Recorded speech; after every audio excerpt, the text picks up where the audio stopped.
Welcome to the deep dive. Today we're looking at, well, a huge shift in global finance, specifically how accountability works. That's right. For a long time, it seemed like compliance failures, the fines were just treated as, well, a cost of doing business almost. Exactly. But that calculation, it's been completely thrown out, ripped up. Yeah, our sources are pretty clear. That whole era of the slap on the wrist, it's over.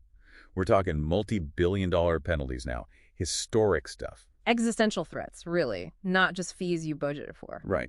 So our mission today is really to unpack why. What's the strategic thinking behind these massive numbers?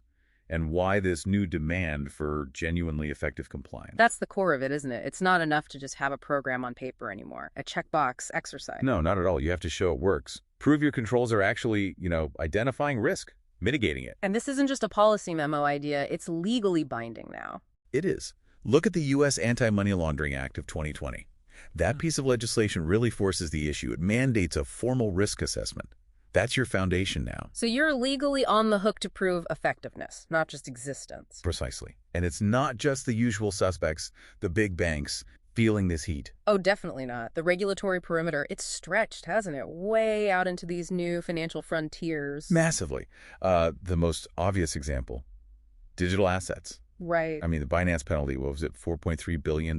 Unbelievable number. Largest fine ever from the U.S. Treasury, I think. It is. And why? For failing to maintain an effective AML program, that figure alone, it just completely changes the game on institutional risk. And it forces this ecosystem view too, doesn't it? It's not just your house needs to be in order. Exactly. Regulators are looking hard at non-bank financial institutions, NBFIs, but also your vendors, your critical third-party suppliers. You're responsible for their vulnerabilities. You are. A weakness deep in your supply chain, in a vendor system, that can absolutely cascade up and trigger a massive compliance failure for you. Wow. Okay, so when we see these huge fines, billions of dollars, is it just punishment? Or is there something more strategic going on? It seems almost too simple to just be a penalty. It's definitely strategic. You have to think of these fines as tools. Tools for systemic control. They serve several purposes. Okay, like what?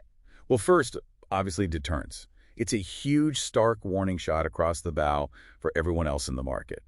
Don't let this be you. Makes sense. What else? Then there's restitution, actually compensating victims. Take J.P. Morgan Chase, that $1.7 billion related to Madoff. A chunk of that went directly to victim restitution. So the failure directly funds the cleanup, in a way? In a way, yes. Restorative justice is part of the principle. Yeah. And the third element may be the biggest, forcing industry-wide behavioral change. How do they calibrate that? How do they land on billions? They look at the severity, how long it went on, but the real kicker, evidence of willful negligence or even malice. That was cited in the Binance case, wasn't it? It was. That willful element, that's what often justifies moving from millions to billions. It shows a deliberate disregard. So when penalties hit that kind of scale, this stops being just a compliance department issue. This is C-suite, isn't it? Absolutely. It has to be. The message from regulators, from the fines themselves, is clear.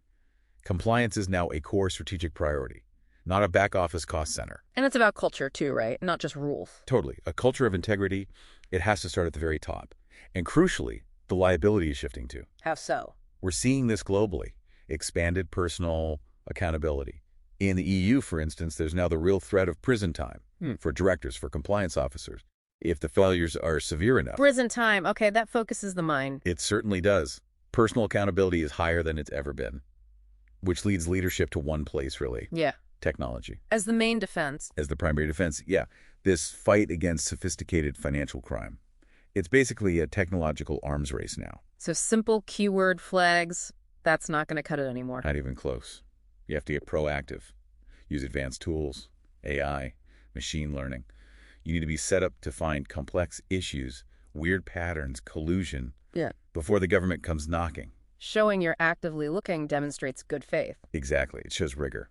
So the takeaway is pretty stark, isn't it? Yeah. Fail to build that effective, tech-driven defense, your risk, your reputation, your market value. And potentially your personal freedom. The cost of getting it wrong has just skyrocketed, which means continuous, probably massive investment in technology. Which brings us to a final thought, something for you, the listener, to consider.